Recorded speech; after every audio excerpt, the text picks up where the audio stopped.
2024년 봄, 인천 동구의 오래된 주택가에 한 남자가 이사 왔다. 그의 이름은 김민준, 38살이었다. 서울의 빌딩 관리 회사에서 냉난방 설비를 점검하는 기술자로 일하는 그는 오랫동안 집이라는 것을 갖지 못한 채 살아왔다. 민준의 인생에서 주소는 늘 임시적인 것이었다. 처음 서울에 올라왔을 때 그는 창문 하나 겨우 달린 고시원 방에서 살았다. 그 다음에는 월세 원룸, 다시 전세 계약이 끝나기 전마다 옮겨 다녀야 했던 오래된 빌라들. 집주인의 사정, 건물 매각, 보증금 인상, 재개발 계획 같은 이유들이 그의 삶을 몇 년마다 다른 곳으로 밀어냈다. 어느 순간부터 그는 깨닫기 시작했다. 안정이라는 것은 누군가에게는 당연한 것이지만 어떤 사람에게는 평생을 노력해도 쉽게 얻을 수 없는 것이라는 사실이었다. 민준에게 집은 더 이상 꿈이나 자부심의 문제가 아니었다. 단지 한 가지였다. 아침에 눈을 떴을 때 누군가가 문을 두드리며 계약이 끝났다고 말하지 않는 곳. 그런 의미에서 인천 동구의 이 집은 특별한 선택이 아니었다. 오히려 계산 끝에 남은 마지막 가능성이었다. 부동산 사이트에서 처음 이 매물을 보았을 때 가장 먼저 눈에 들어온 것은 가격이었다. 주변 시세보다 훨씬 낮았다. 너무 낮아서 이상할 정도였다. 사진들은 조심스럽게 찍혀 있었다. 집의 낡은 부분은 최대한 가려졌고 각도는 건물의 오래된 느낌을 세월의 흔적처럼 보이게 만들고 있었다. 설명 문장은 짧았다. 현 상태 그대로 매매. 수리 필요. 상세고지 없음. 경험이 있는 사람이라면 이런 문장이 무엇을 의미하는지 안다. 하지만 민준에게 중요한 것은 단 하나였다.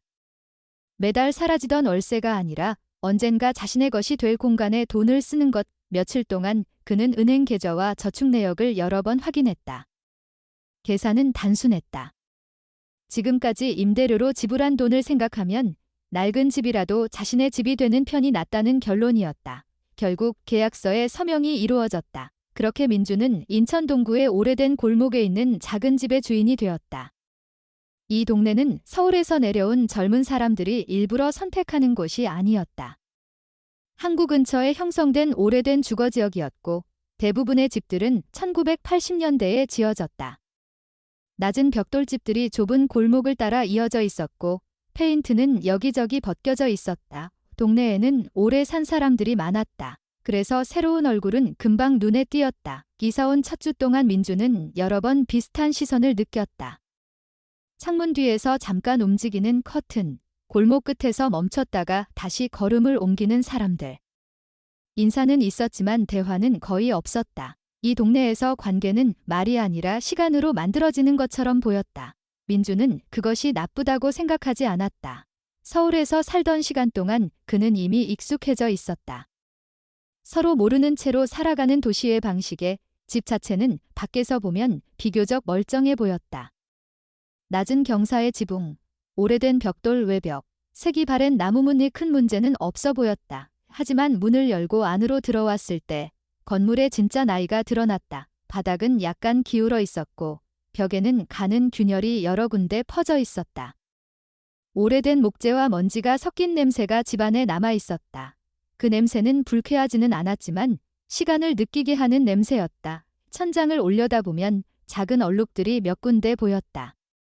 과거의 누수 흔적일 가능성이 높았다. 민준은 그 사실을 받아들였다. 이 집은 처음부터 완벽할 수 없는 집이었다. 그는 천천히 고쳐나가기로 했다. 주말마다 조금씩 수리했다. 오래된 전등을 교체하고 문틀을 정리하고 벽에 작은 균열을 메웠다. 그 과정은 빠르지 않았다. 하지만 이상하게도 그 느린 속도가 마음을 안정시켰다. 무언가를 고친다는 것은 그 공간과 관계를 맺는 일처럼 느껴졌다. 집의 소리도 조금씩 익숙해졌다. 온도가 바뀔 때마다 들리는 나무의 작은 삐걱거림, 밤이 되면 더 또렷해지는 오래된 구조의 울림. 시간이 지나면서 민준은 집의 리듬을 배우고 있었다. 그 집에는 작은 다락 공간이 하나 있었다. 거실 천장 위쪽, 낮은 문으로 이어지는 공간이었다. 부동산 중개사는 계약 당시 간단히 설명했다. 오래된 집에는 이런 공간이 흔하다고. 대부분은 창고로 사용되다가 시간이 지나면 잊히는 경우가 많다고. 민준은 처음 몇 번 올라가 본 뒤 그 말을 이해했다. 다락은 특별히 무서운 곳은 아니었다. 다만 이상하게도 오래 머물고 싶지 않은 느낌이 있었다. 천장은 낮고 공기는 약간 무거웠다. 그 공간은 과거에 누군가가 사용했지만 어느 순간부터 의도적으로 멀어져 버린 장소처럼 느껴졌다. 그래서 민주는 그곳을 거의 건드리지 않았다. 집 전체를 고치는 동안에도 다락만큼은 그대로 두었다. 아직은 손을 대지 않아도 되는 공간이라고 생각했다. 그는 먼저 눈에 보이는 문제부터 해결하고 싶었다. 그리고 그 선택은 당시에는 아주 자연스러운 것이었다. 왜냐하면 그 시점에서 민준에게 가장 큰 걱정은 단 하나였기 때문이다. 낡은 집에서 흔히 생기는 문제, 그리고 언젠가는 반드시 나타나는 문제, 지붕이었다. 여름이 시작될 무렵 장마가 예상보다 일찍 찾아왔다. 인천의 오래된 주택가에서는 이런 계절이 항상 긴장과 함께 시작된다. 낡은 지붕과 오래된 배수관은 장마를 견디기 위해 만들어진 것이 아니었기 때문이다. 민준이 그 사실을 처음 실감한 것은 6월 중순 어느 밤이었다. 하루 종일 이어지던 비가 밤이 되면서 더 굵어졌다. 기상청에서는 전국적인 장마 시작을 알렸고 뉴스에서는 항구 지역의 침수 가능성을 반복해서 언급하고 있었다. 처음에는 단순한 빗소리였다. 오래된 집에서 들리는 익숙한 소리였다. 하지만 시간이 지나면서 집안의 공기가 조금씩 달라지기 시작했다. 새벽 무렵 거실 천장에 있던 오래된 얼룩이 조금 더 진해졌다. 기존에도 누수 흔적은 있었지만 이번에는 분명 달랐다. 얼룩의 색이 빠르게 변했고 천장의 작은 점 하나가 점점 넓어지고 있었다. 민주는 그 순간 문제의 위치를 정확히 이해했다. 지붕이었다. 그날 아침 그는 출근 준비를 하면서도 계속 천장을 바라보았다. 물이 떨어지는 것은 아니었지만 흔적은 분명히 확대되고 있었다. 오래된 집에서는 이런 변화가 단순한 신호가 아니라 경고라는 것을 그는 알고 있었다. 회사에서 일하는 동안에도 생각은 계속 그 집에 머물렀다. 점심시간에 그는 휴대폰으로 인천 지역의 지붕 수리 업체를 찾아보기 시작했다. 검색 결과는 예상보다 많았다. 하지만 전화 상담을 해보자 상황은 금방 명확해졌다. 오래된 주택의 지붕 수리는 간단한 일이 아니었다. 특히 여러 번 덧수리가 이루어진 지붕이라면 더 그렇다. 몇 군데 업체에서 대략적인 비용을 알려주었다. 견적은 서로 조금씩 달랐지만 공통점이 있었다. 모두 민준이 감당하기 어려운 금액이었다. 전화를 끊고 난 뒤 그는 잠시 계산을 해보았다. 통장 잔액, 대출 상환, 생활비. 숫자들은 현실적인 결론을 보여주고 있었다. 당장 전문가를 부르는 것은 불가능했다. 퇴근 후 집에 돌아왔을 때 비는 여전히 내리고 있었다. 천장의 얼룩은 조금 더 넓어져 있었다. 민주는 잠시 거실에 서서 그 자국을 바라보았다. 지붕을 직접 확인해야 한다는 생각이 그때 처음 분명해졌다. 다음 날 아침 비가 잠시 약해졌다. 장마 기간에는 이런 짧은 틈이 종종 생긴다. 민주는 그 시간을 이용하기로 했다. 집의 높이는 높지 않았다. 골목 주택 대부분이 그렇듯 2층도 되지 않는 구조였다. 지붕에 접근하는 것 자체는 큰 문제가 아니었다. 문제는 그 위에 무엇이 있을지 모른다는 점이었다. 그는 오래된 사다리를 확인하고 지붕 상태를 점검하기 위한 간단한 도구를 준비했다. 준비 과정은 조심스러웠다. 오래된 집에서는 작은 실수 하나가 큰 문제로 이어질 수 있기 때문이다. 지붕 위에 올라갔을 때 민주는 처음으로 구조를 자세히 확인할 수 있었다. 멀리서 보던 모습과 가까이에서 보는 모습은 전혀 달랐다. 지붕은 하나의 재료로 이루어져 있지 않았다. 여러 시기에 덧대어진 흔적들이 층층이 남아 있었다. 어떤 부분은 비교적 최근에 교체된 듯 보였고 어떤 부분은 오래된 재료가 그대로 남아 있었다. 덧수리가 반복되면서 구조는 점점 복잡해진 상태였다. 민주는 누수가 있었던 거실 위쪽 부분을 중심으로 확인하기 시작했다. 그 과정에서 이상한 점이 하나 눈에 들어왔다. 지붕의 반응이 일정하지 않았다. 일반적으로 오래된 지붕이라면 재료의 상태는 대체로 비슷하게 약해진다. 하지만 이곳은 달랐다. 어떤 부분은 단단했고 어떤 부분은 속이 빈 것처럼 느껴졌다. 특히 한 구역에서 그 차이가 두드러졌다. 거실 바로 위쪽, 그리고 다락 창문 근처였다. 그 위치의 지붕은 다른 곳과 조금 달랐다. 미묘하게 높이가 올라가 있었다. 멀리서 보면 거의 보이지 않을 정도의 차이였지만 가까이에서는 분명한 변화였다. 자연스럽게 생긴 굴곡이라기보다는 의도적으로 만들어진 평평한 면처럼 보였다. 민주는 그 지점을 더 자세히 살펴보기 시작했다. 지붕의 재료가 연결되는 선이 다른 곳보다 정돈되어 있었다. 오래된 집에서는 시간이 지나면서 재료의 경계가 흐트러지는 것이 보통이다. 하지만 이 부분은 이상할 정도로 정확하게 맞춰져 있었다. 그는 손전등을 켜고 재료 사이의 틈을 확인했다. 그 틈에서 또 하나의 차이가 드러났다. 이못의 종류였다. 주변 지붕에 사용된 못은 대부분 오래된 형태였다. 녹이 슬고 머리 부분이 납작하게 달아 있었다. 하지만 그 구역의 못 몇 개는 비교적 새로운 금속이었다. 형태도 조금 달랐다. 그 사실은 단순한 수리 흔적일 수도 있었다. 하지만 전체 구조와 함께 보면 이야기가 달라졌다. 덧수리는 보통 문제가 생긴 부분만 교체하는 방식으로 이루어진다. 그런데 이 구역은 문제를 해결하려는 방식이 아니라 무언가를 덮으려는 방식에 가까웠다. 민준의 머릿속에 하나의 생각이 떠올랐다. 이 지붕은 단순히 고쳐진 것이 아니라 어떤 목적을 가지고 다시 만들어졌을 가능성이 있다는 생각이었다. 그 생각은 아직 확신이 아니었다. 단지 느낌에 가까웠다. 하지만 오래된 설비를 다루는 일을 오래 해온 사람에게는 그런 감각이 있었다. 구조가 자연스럽지 않다는 느낌. 민주는 그 부분의 재료를 조금 더 가까이에서 확인했다. 지붕의 한쪽 면이 다른 부분보다 약간 들려있는 것처럼 보였다. 비로 인한 손상이라면 보통 처짐이나 균열이 나타난다. 하지만 여기에는 그런 흔적이 없었다. 오히려 너무 평평했다. 그 평평함이 오히려 부자연스러웠다. 그는 잠시 멈춰 생각했다. 지붕 위의 공기는 조용했고 골목에서는 평소와 같은 생활 소리가 이어지고 있었다. 동네의 일상은 그대로였다. 하지만 민준의 시선은 계속 같은 지점에 머물러 있었다. 다락 창문 근처의 그 구역 오래된 집을 수리하다 보면 예상하지 못한 구조를 발견하는 경우가 있다. 과거의 집주인이 만든 임시 보강, 혹은 이전 세대의 수리 방식. 하지만 이 구조는 그런 종류와 조금 달라 보였다. 재료의 연결 방식이 지나치게 정돈되어 있었기 때문이다. 그것은 마치 지붕의 일부가 아니라 어떤 덮개처럼 보였다. 민주는 그 지점이 거실 누수와 연결되어 있을 가능성을 생각했다. 만약 지붕 아래에 빈 공간이 있다면 빗물이 예상과 다른 경로로 흐를 수도 있다. 그 경우 누수의 위치가 설명될 수 있었다. 이 문제는 그 공간이 무엇인지 알 수 없다는 것이었다. 민주는 도구를 다시 확인했다. 지금까지 그는 단순한 점검을 하고 있었다. 하지만 이제 상황은 조금 달라졌다. 지붕 아래에 무엇이 있는지 확인하지 않으면 누수의 원인을 정확히 찾을 수 없었다. 그 생각은 점점 더 분명해졌다. 그리고 그 순간 민주는 아직 알지 못했다. 그 지붕 아래에서 발견하게 될 것이 단순한 건축 구조의 문제가 아니라는 사실을. 민주는 다락 창문 근처의 지붕 구조를 다시 한번 확인했다. 방금 전까지는 단순한 점검이었지만 이제는 확인해야 할 대상이 분명해졌다. 누수의 원인을 찾기 위해서는 그 부분의 구조를 직접 확인할 수밖에 없었다. 오래된 주택을 다루는 기술자들에게 익숙한 판단이었다. 표면에서 설명되지 않는 구조는 대부분 내부에서 이유가 드러난다. 민주는 사용하던 작은 지렛대를 꺼냈다. 오래된 지붕을 점검할 때 자주 사용하는 도구였다. 재료 사이에 넣어 틈을 확인하거나 덧댄 구조를 들어 올릴 때 사용한다.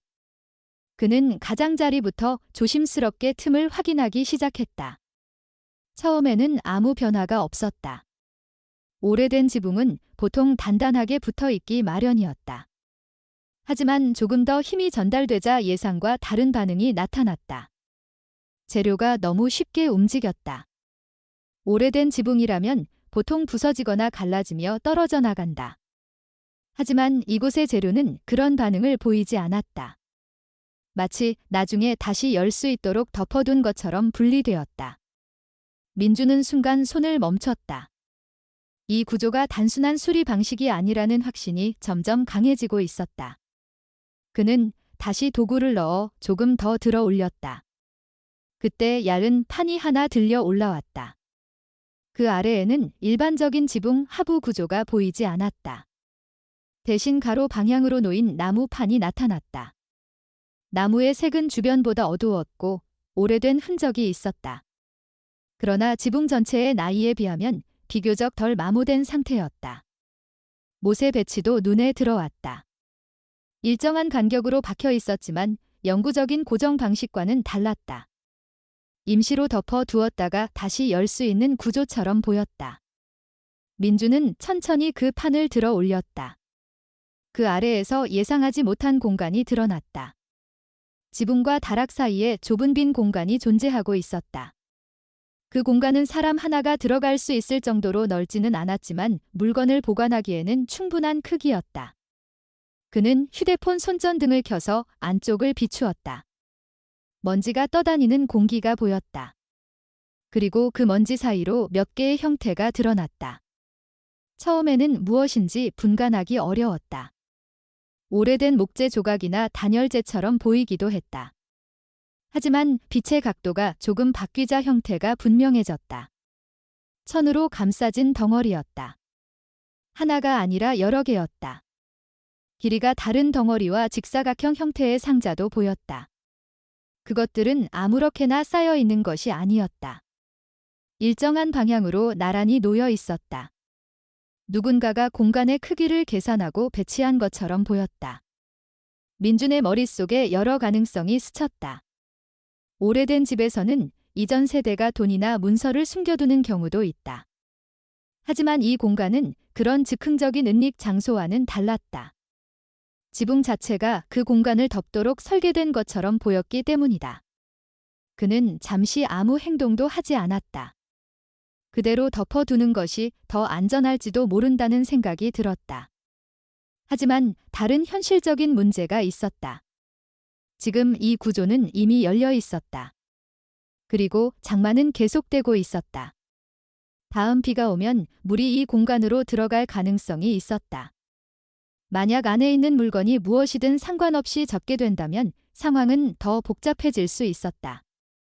민주는 결국 결정을 내렸다. 적어도 내부에 무엇이 있는지 확인해야 했다. 그는 도구로 주변 재료를 조금 더 들어 올려 개구부를 넓혔다. 공간의 내부가 더 선명하게 보이기 시작했다. 손전등 빛이 닿는 범위 안에서 물건의 개수를 대략 셀 수 있었다. 하나, 둘, 셋, 넷, 다섯, 최소 5개 이상의 묶음이 있었다. 그는 가장 가까운 덩어리를 조심스럽게 잡았다. 예상보다 무게가 있었다. 천은 거칠었고 오래된 포대 같은 질감이었다. 묶음은 내부에 단단한 물건이 들어있는 것처럼 형태가 유지되어 있었다. 공간이 좁아 쉽게 빠지지 않았다. 민주는 천천히 방향을 바꾸어 끌어냈다. 조금씩 움직이던 묶음이 마침내 지붕 위로 올라왔다. 햇빛 아래에서 처음으로 전체 모습이 드러났다. 먼지에 덮인 천 묶음, 그리고 한쪽에는 금속 장식처럼 보이는 잠금 장치가 있었다. 오래된 금속 특유의 색이었다. 민주는 그것을 지붕 위에 내려놓았다. 곧 두 번째 묶음을 꺼냈다. 이것은 모양이 조금 달랐다. 내부에 평평한 물건이 여러 개 들어있는 것처럼 보였다. 책이나 서류 묶음일 가능성이 떠올랐다. 세 번째 묶음은 길쭉했고 네 번째는 불규칙한 형태였다. 다섯 번째 묶음은 공간 가장 안쪽에 끼어 있었다. 그것을 꺼내기 위해 그는 더 깊이 손을 넣어야 했다. 한동안 움직이지 않던 묶음이 마침내 움직이기 시작했다. 마지막 묶음이 지붕 위에 놓였을 때 민준의 손바닥에는 다시 땀이 차 있었다. 지붕 위에는 이제 5개의 묶음이 나란히 놓여 있었다. 골목에서 올려다보면 단순한 수리 작업처럼 보일 수도 있었다. 그러나 민준의 시야에는 전혀 다른 장면이 펼쳐져 있었다. 이 물건들이 무엇인지 아직 알 수 없었다. 하지만 분명한 사실 하나가 있었다. 이것들은 오랜 시간 이 공간에 숨겨져 있었다. 그리고 그 사실은 단순한 건축 구조의 문제와는 다른 의미를 가지고 있었다. 민주는 잠시 골목을 내려다보았다. 몇 집 건너편 현관 앞에서 누군가 움직이는 모습이 보였다. 또 다른 집에서는 차 문이 닫히는 소리가 들렸다. 평범한 동네의 일상이 계속되고 있었다. 아무도 이 지붕 위에서 무슨 일이 벌어지고 있는지 알지 못했다. 민주는 그 사실이 오히려 더 조심스럽게 행동하게 만들었다. 그는 가지고 온 밧줄을 꺼냈다. 묶음 하나를 단단히 묶었다. 그리고 다락 창문 쪽으로 천천히 이동시켰다. 이 물건들을 지붕 위에서 확인하는 것은 안전하지 않았다. 좁은 공간에서 무게중심이 흔들리면 위험할 수 있었다. 다락 안쪽이 더 안정적이었다. 그는 밧줄을 이용해 묶음을 창문 안쪽으로 천천히 내렸다. 묶음이 아래로 내려가며 시야에서 사라졌다. 잠시 후 바닥에 닿는 둔한 소리가 들렸다. 같은 방식으로 두 번째 묶음을 내렸다. 세 번째, 네 번째, 다섯 번째까지 같은 작업이 반복되었다. 마지막 묶음이 다락 안으로 들어갔을 때 민주는 다시 지붕의 열린 부분을 바라보았다. 빈 공간이 그대로 드러나 있었다. 먼지가 남긴 흔적만이 그곳에 무엇이 있었는지 보여주고 있었다. 민주는 다시 나무 판을 원래 위치에 올려놓았다. 완벽한 수리는 아니었지만 최소한 임시로 덮을 수는 있었다. 이어서 지붕 재료도 원래 위치에 맞춰 눌러두었다. 작업은 끝난 것처럼 보였지만 그의 머릿속에서는 전혀 다른 생각이 시작되고 있었다. 이제 다락 안에는 5개의 묶음이 놓여 있었다. 그리고 그 안에 무엇이 들어있는지 아직 아무것도 확인하지 않았다. 다락 안에는 5개의 묶음이 놓여 있었다. 지붕 위에서 밧줄로 내려온 순서 그대로 서로 약간의 간격을 두고 바닥 위에 정리된 상태였다. 민주는 잠시 그 묶음들을 바라보며 아무것도 하지 않았다. 방금 전까지는 누수를 확인하기 위한 수리 작업이었지만 이제 상황은 완전히 다른 방향으로 흘러가고 있었다. 지붕 아래에서 발견된 공간과 그 안에 정리되어 있던 물건들은 우연히 버려진 물건처럼 보이지 않았다. 누군가가 이 공간을 알고 있었고 오랫동안 사용했으며 마지막에 의도적으로 닫아두었다는 느낌이 분명히 남아 있었다. 다락이라는 공간 자체는 집을 산 이후 거의 손대지 않았던 곳이었다. 부동산 중개사가 설명했던 것처럼 오래된 주택에서는 흔히 볼 수 있는 저장 공간이었고 대부분의 집주인들이 시간이 지나면서 자연스럽게 사용하지 않게 되는 장소였다. 민준 역시 그런 정도로만 생각해왔다. 그러나 지금은 상황이 달랐다. 방금 전까지 지붕 위에 숨겨져 있던 물건들이 바로 이곳으로 옮겨져 있었고 그 사실이 다락 전체의 의미를 바꾸어 놓고 있었다. 민주는 손전등을 다시 켰다. 다락의 구조를 조금 더 자세히 살펴보기 위해서였다. 집을 처음 둘러볼 때는 눈에 들어오지 않았던 부분들이 이제는 다르게 보이기 시작했다. 천장 구조를 이루는 목재 들보에는 여러 개의 얇은 표시가 남아 있었다. 어떤 것은 연필로 그어놓은 선처럼 보였고 어떤 것은 날카로운 도구로 긁어 만든 흔적 같았다. 길이가 일정하지 않은 짧은 선들이 일정한 간격으로 모여 있는 곳도 있었다. 처음에는 단순한 낙서일 가능성도 생각했다. 그러나 몇 군데를 더 확인하면서 그 가능성은 점점 줄어들었다. 선의 방향과 위치가 일정한 규칙을 가지고 있었기 때문이다. 건축 과정에서 남겨진 표시라기보다는 누군가가 작업을 하면서 남겨놓은 기록처럼 보였다. 민주는 들보 아래쪽 바닥도 살펴보았다. 바닥 판자 중 일부는 다른 부분보다 덜 휘어 있었다. 오랫동안 무게가 실린 흔적이 남아있는 부분이었다. 그 위치는 지금 묶음들이 놓여 있는 자리와 거의 겹쳐 있었다. 처음 다락을 확인했을 때는 단순히 오래된 구조라고 생각했던 부분들이 이제는 이전 사용자의 흔적처럼 보이기 시작했다. 5개의 묶음은 서로 다른 형태를 가지고 있었다. 가장 작은 것은 천으로 여러 번 감싸져 있었고 묶는 방식이 꽤 정교했다. 아무렇게나 묶은 매듭이 아니라 일정한 방향으로 반복되는 매듭이었다. 이런 방식은 물건을 오래 보관할 때 사용하는 방식에 가까웠다. 민주는 가장 작은 묶음 앞에 손전등을 놓았다. 천의 표면은 거칠었고 색은 이미 오래전에 바랜 상태였다. 먼지가 두껍게 쌓여 있었지만 천 자체는 심하게 훼손되지 않았다. 그것은 오랜 시간 동안 움직이지 않았다는 의미였다. 그는 잠시 망설였다. 묶음을 풀어야 하는지 아니면 그대로 두어야 하는지 판단이 서지 않았다. 하지만 이미 지붕을 열어 내부 구조를 확인한 이상 그 안에 무엇이 있는지 확인하지 않는 것도 이상한 일이었다. 무엇보다 지금 상태로는 이것들이 무엇인지 전혀 알 수 없었다. 민주는 매듭의 한쪽 끝을 조금 느슨하게 만들었다. 천의 일부가 접히며 안쪽이 보이기 시작했다. 그 안에는 또 다른 천이 있었다. 색이 거의 사라진 흰색 천이었다. 접혀있는 방식이 눈에 들어왔다. 정리된 형태였다. 그 천은 옷처럼 보였다. 하지만 일반적인 일상복과는 조금 달랐다. 접힌 선이 지나치게 정확했고 전체적인 형태가 일정한 규칙을 가지고 있었다. 마치 특정한 목적을 위해 준비된 의복처럼 보였다. 민주는 더 깊이 펼치지 않았다. 대신 천을 다시 덮어 원래 상태로 정리했다. 그는 두 번째 묶음 쪽으로 시선을 옮겼다. 이 묶음은 천이 아니라 단단한 상자 형태였다. 나무 상자였고 외부에는 금속 잠금 장치가 달려 있었다. 녹이 조금 올라와 있었지만 형태는 아직 그대로 유지되어 있었다. 상자의 뚜껑은 완전히 닫혀 있었지만 잠겨 있지는 않았다. 민주는 뚜껑을 약간 들어 올렸다. 안에는 종이 묶음이 여러 개 들어 있었다. 종이의 색은 노랗게 변해 있었다. 오래된 기록 문서에서 흔히 보이는 색이었다. 종이의 가장자리에는 얇은 끈이 묶여 있었고 각각의 묶음은 따로 정리되어 있었다. 이 맨 위에 놓인 종이에는 글자가 보였다. 한글로 적혀 있었지만 글씨체는 지금 사용하는 필기와 조금 달랐다. 오래된 문서에서 볼 수 있는 방식이었다. 몇 개의 이름과 날짜, 그리고 짧은 문장이 반복되는 형식이었다. 민주는 그 내용을 자세히 읽지 않았다. 단지 한 가지 사실만 확인했다. 이것이 개인적인 편지나 가정 기록이 아니라는 점이었다. 종이의 배열 방식과 묶음의 형태는 조직적인 기록 문서에 가까웠다. 세 번째 묶음은 길쭉한 형태였다. 천을 조금 들어 올렸을 때 금속이 반짝였다. 금속 장식처럼 보이는 물건이 여러 개 들어 있었다. 작은 배지나 표식 같은 형태였다.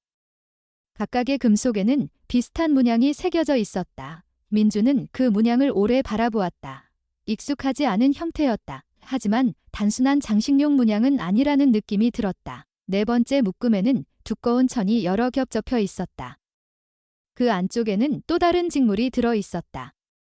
색이 거의 남아있지 않았지만 형태는 비교적 잘 보존되어 있었다. 다섯 번째 묶음은 가장 무거웠다. 내부에는 단단한 물건들이 여러 개 들어 있었다.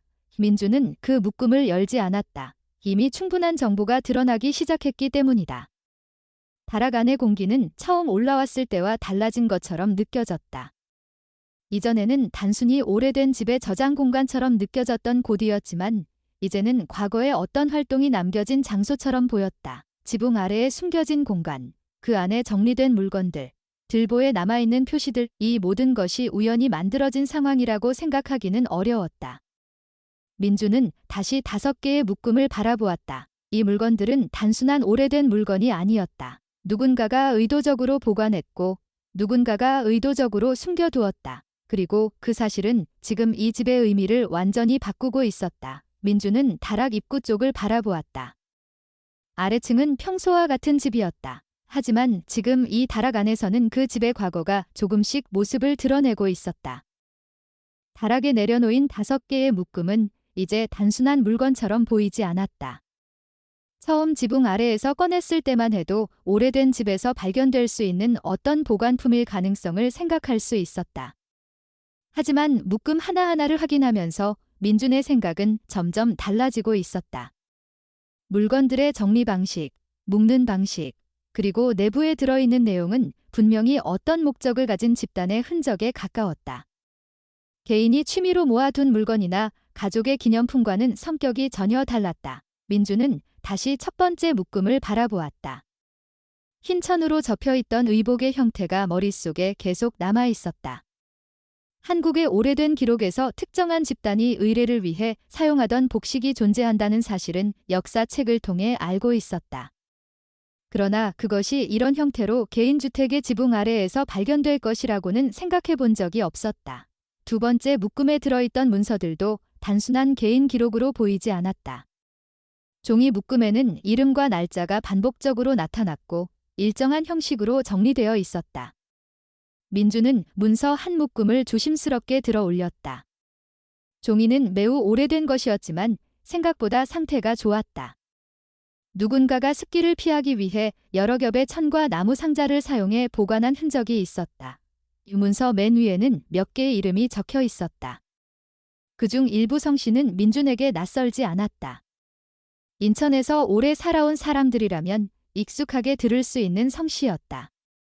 그러나 이름만으로는 정확한 의미를 알 수 없었다. 문제는 이름 옆에 적혀 있는 날짜와 장소였다. 일정한 간격으로 반복되는 기록은 단순한 명단이 아니라 활동 기록처럼 보였다. 민주는 종이를 다시 묶어 상자 안에 넣었다.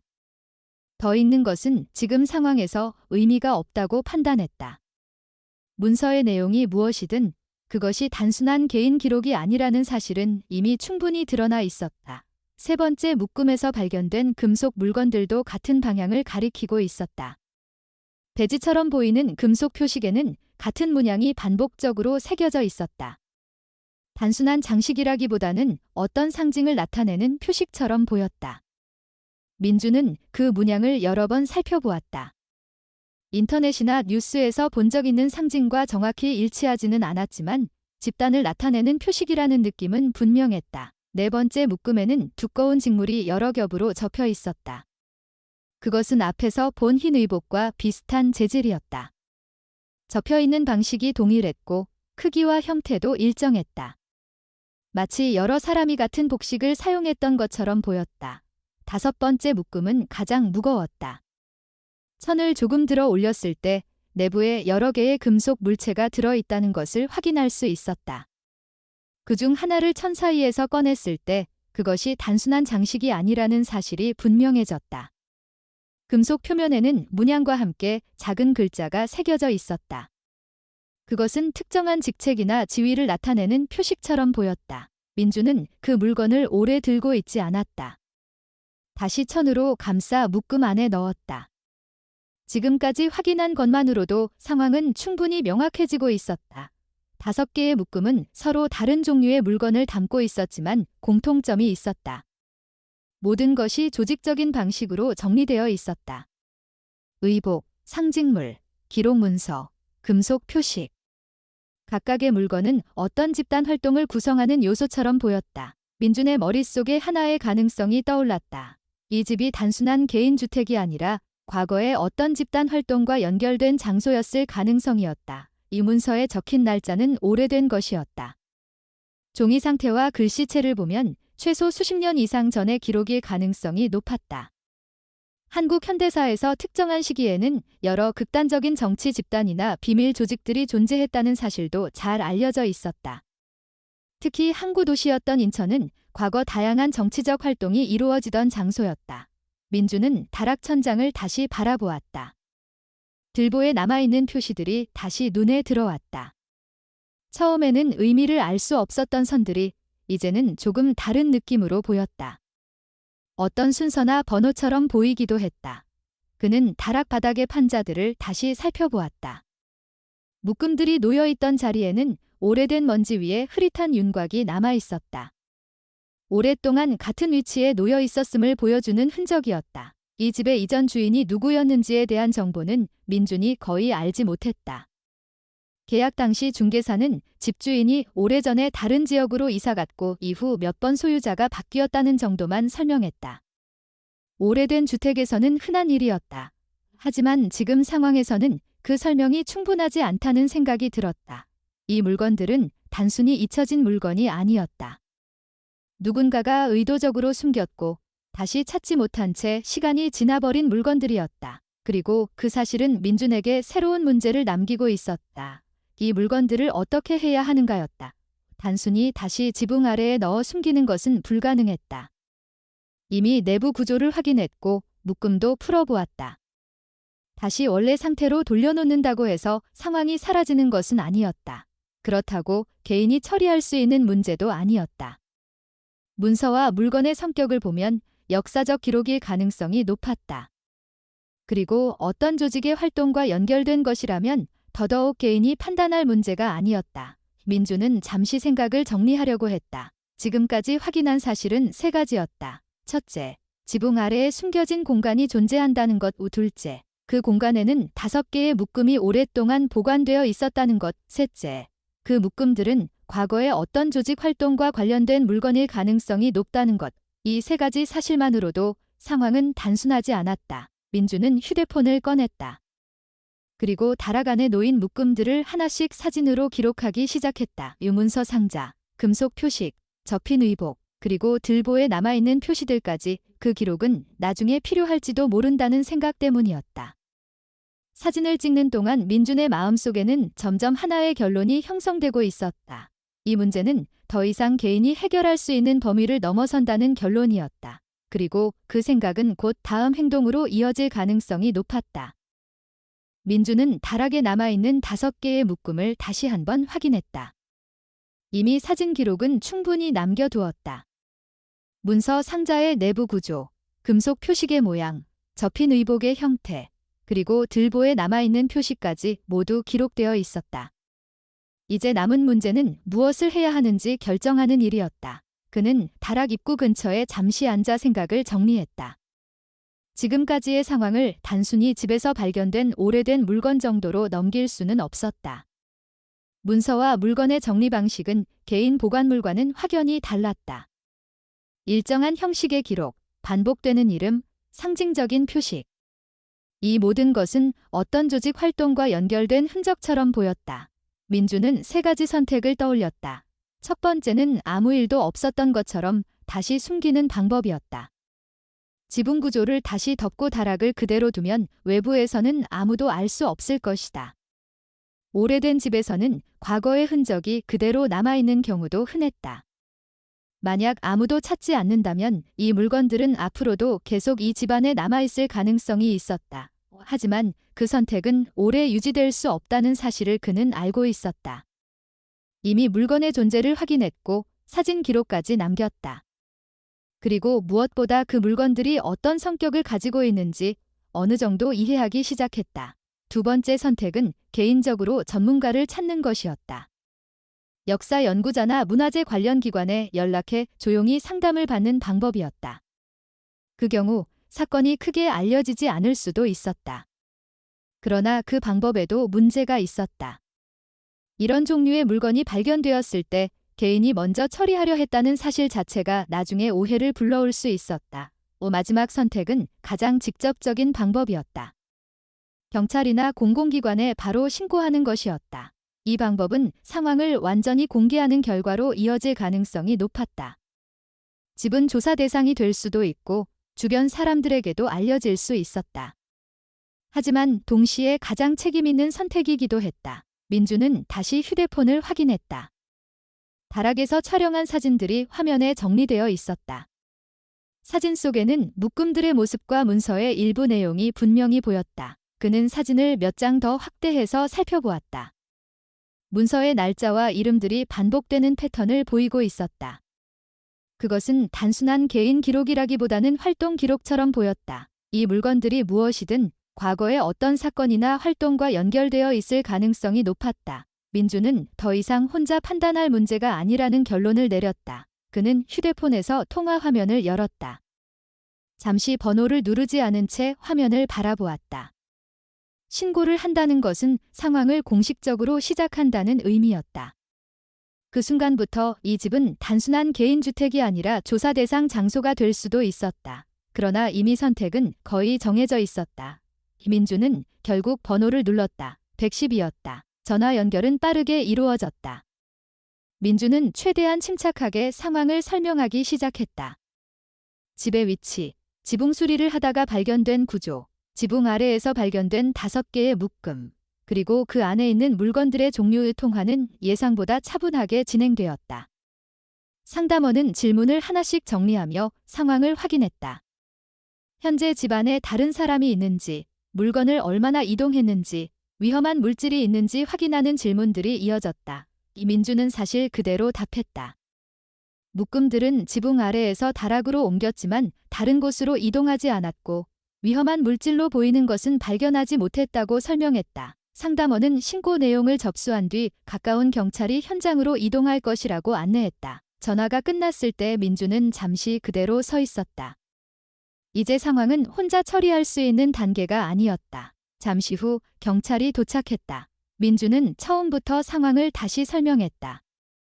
지붕의 구조를 확인하다가 발견된 공간, 그 안에서 꺼낸 묶음들, 다락에 놓여 있는 물건들, 그리고 사진 기록까지 경찰은 먼저 다락을 확인했다. 묶음들의 상태를 살펴본 뒤 추가 지원이 필요하다는 판단을 내렸다. 그날 저녁, 몇 명의 추가 인력이 집으로 도착했다. 그들은 다락의 구조와 물건의 위치를 자세히 기록하기 시작했다. 사진 촬영, 메모, 물건의 위치 확인이 차례로 진행되었다. 묶음들은 바로 옮겨지지 않았다. 먼저 전체 구조를 기록하는 과정이 필요했기 때문이다. 김민주는 아래층에서 기다리며 상황을 지켜보았다. 경찰의 움직임은 조심스럽고 체계적이었다. 단순한 발견물이 아니라 중요한 증거물처럼 다루어지고 있었다. 잠시 후 한 경찰이 내려와 간단한 설명을 했다. 다락에서 발견된 물건들은 역사적 기록이나 특정 조직 활동과 관련된 가능성이 있어 보이며 정확한 확인을 위해 관련 기관과 협력 조사가 필요할 것 같다는 내용이었다. 민주는 그 설명을 조용히 들었다. 이제 사건은 개인의 발견을 넘어 공식적인 조사 단계로 들어가고 있었다. 그날 밤, 다락의 묶음들은 하나씩 포장되기 시작했다. 각 묶음에는 번호가 붙었고 기록 문서와 함께 보관 상자에 들어갔다. 그 과정은 생각보다 오래 걸렸다. 모든 물건이 정리된 뒤 경찰은 민준에게 앞으로의 절차를 설명했다. 추가 조사와 기록 확인이 필요할 수 있으며 관련 기관이 참여할 가능성도 있다는 내용이었다. 민준은 고개를 끄덕였다. 처음 지붕 위에서 이상한 구조를 발견했을 때만 해도 상황이 이렇게까지 이어질 것이라고는 생각하지 못했다. 하지만 이제는 분명했다. 지붕 아래에 숨겨져 있던 공간은 단순한 은닉 장소가 아니었다. 그곳에는 오랜 시간 동안 잊혀져 있던 어떤 기록이 남아 있었고 그 기록은 이제 다시 세상 밖으로 나오기 시작하고 있었다. 조사는 그날 밤으로 끝나지 않았다. 다락에서 발견된 물건들이 공식 기록으로 남기기 시작하면서 사건의 성격도 달라졌다. 처음에는 단순한 신고로 접수되었지만 문서와 물품의 성격이 확인되자 관련 기관들이 하나씩 연결되기 시작했다. 경찰은 사건 기록을 정리한 뒤 문화재 관련 부서와 역사 연구기관에 협조 요청을 보냈다. 며칠 뒤에는 국립기록원과 지역대학에서 근현대사를 연구하는 전문가들이 인천 동구의 그 집을 방문했다. 민주는 그 과정을 멀리서 지켜보는 입장이 되었다. 처음 발견했을 때만 해도 5개의 묶음이 무엇인지 알지 못했다. 하지만 조사 과정이 진행되면서 그 물건들이 단순한 개인 기록이 아니라는 사실이 점점 명확해졌다. 연구자들은 문서의 종이 종류와 잉크 상태를 확인했다. 종이의 재질과 인쇄 방식, 글씨의 형태를 비교하면서 대략적인 시기를 추정하기 시작했다. 분석 결과는 예상했던 것보다 오래된 시기를 가리키고 있었다. 이 문서 대부분이 기록된 시기는 1920년대였다. 일제강점기 초기, 인천 항구를 중심으로 여러 정치 조직과 비밀 단체들이 활동하던 시기였다. 당시 인천은 외부와 연결되는 중요한 도시였고 다양한 사상과 조직들이 모이던 장소였다. 연구자들은 문서에 적힌 날짜와 장소를 하나씩 대조하기 시작했다. 문서에 등장하는 이름들은 대부분 개인 기록처럼 보였지만 일정한 패턴이 있었다. 같은 날짜에 여러 사람이 같은 장소에 모였다는 기록이 반복되었다. 일부 문서에는 활동 내용처럼 보이는 짧은 메모도 남아 있었다. 이 기록들은 단순한 개인 일기나 가족 문서와는 성격이 달랐다. 금속 표식과 의복도 조사 대상이 되었다. 금속에 새겨진 문양은 특정 집단의 상징으로 사용되던 형태와 유사했다. 완전히 동일한 사례는 기록에서 찾기 어려웠지만 당시 존재했던 극단적 정치 조직이나 비밀 결사와 연결될 가능성이 있다는 의견이 제기되었다. 의복 역시 일반적인 복식이 아니었다. 같은 형태의 의복이 여러 벌 존재했고 일정한 규격으로 제작된 흔적이 있었다. 그것은 개인 취향의 의복이 아니라 집단 활동에서 사용되는 복식에 가까웠다. 연구자들은 문서 속 이름들을 지역 기록과 비교하기 시작했다. 인천의 오래된 행정문서, 상업기록, 교회기록, 학교 기록 등을 하나씩 확인했다. 그 과정에서 몇 개의 이름이 지역 역사와 연결되기 시작했다. 문서에 등장하는 성씨 중 일부는 과거 인천에서 영향력을 가지고 있던 가문과 일치했다. 20세기 초반 인천의 상업활동이나 지역 행정에 참여했던 인물들의 이름과 유사한 기록이 발견되었다. 이 사실은 조사팀 내부에서도 큰 의미를 가지기 시작했다. 이 기록들이 단순히 소수 개인의 활동이 아니라 지역 사회와 연결된 조직 활동일 가능성이 나타났기 때문이다. 조사가 계속 진행되면서 다락에서 발견된 표시들도 다시 분석되었다. 들보에 남아있던 선과 숫자처럼 보이는 흔적들이 단순한 낙서가 아니라 관리 표시일 가능성이 제기되었다. 각 묶음의 위치와 표시의 위치를 비교하자 일정한 대응 관계가 나타났다. 이것은 다락 공간이 단순한 보관 장소가 아니라 계획적으로 사용된 공간이라는 것을 의미했다. 연구자들은 집의 구조 자체도 다시 살펴보기 시작했다. 지붕 아래에 숨겨진 공간이 만들어진 방식, 다락과 지붕 사이의 간격, 목재의 교체 흔적 등이 하나씩 기록되었다. 그 결과 한 가지 사실이 분명해졌다. 이 공간은 나중에 우연히 만들어진 것이 아니라 처음부터 숨긴 공간으로 설계되었을 가능성이 높다는 것이었다. 집의 위치 역시 조사 대상이 되었다. 동구의 그 골목은 현재는 오래된 주택가였지만 20세기 초반에는 항구와 연결되는 길목 중 하나였다. 당시 기록을 보면 주변에 작은 창고와 상점들이 있었고 외부에서 들어오는 사람들이 머물 수 있는 장소도 많았다. 연구자들은 이 집이 단순한 주택이 아니라 당시 어떤 조직의 비밀 보관 장소로 사용되었을 가능성을 제기했다. 문서 속 기록과 지역 사건 기록을 비교하면서 몇 가지 흥미로운 연결점도 나타났다. 1920년대 인천에서 발생했던 몇몇 사건들과 문서에 적힌 날짜가 겹치기 시작했다.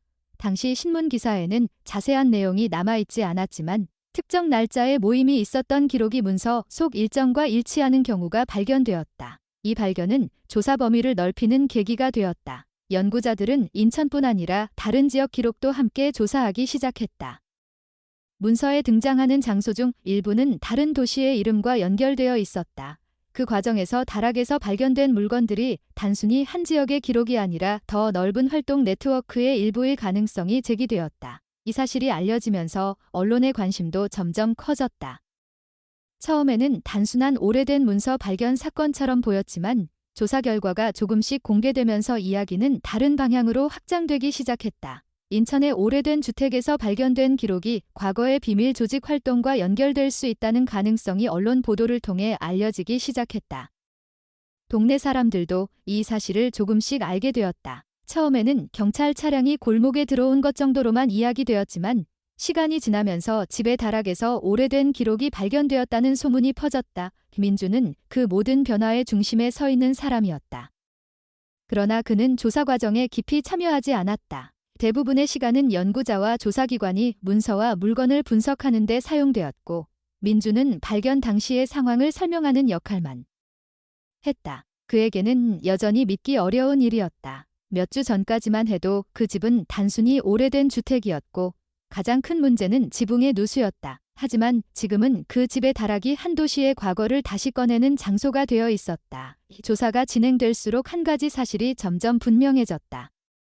지붕 아래에서 발견된 공간은 단순한 숨김 장소가 아니라 오랫동안 의도적으로 유지된 기록 보관 장소였다는 점이었다. 그리고 그 공간이 발견된 순간부터 그 기록들은 더 이상 숨겨진 상태로 남아있을 수 없게 되었다.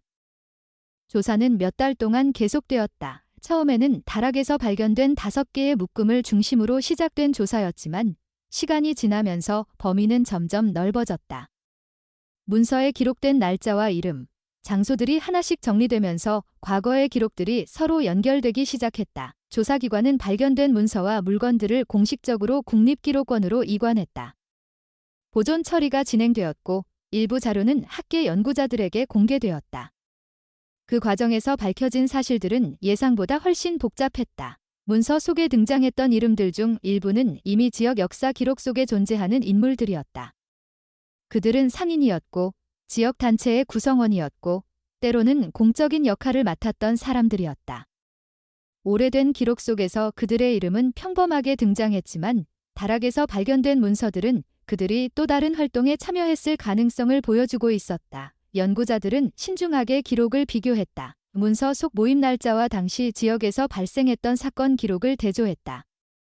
오래된 신문 기사, 행정 기록, 교회 문서까지 확인이 이어졌다. 몇몇 사건은 이제야 서로 연결되기 시작했다. 과거에는 단순한 사건처럼 기록되었던 일들이 다른 의미로 해석되기 시작했다. 인천이라는 도시는 오랜 시간 동안 수많은 이야기를 품고 있었다.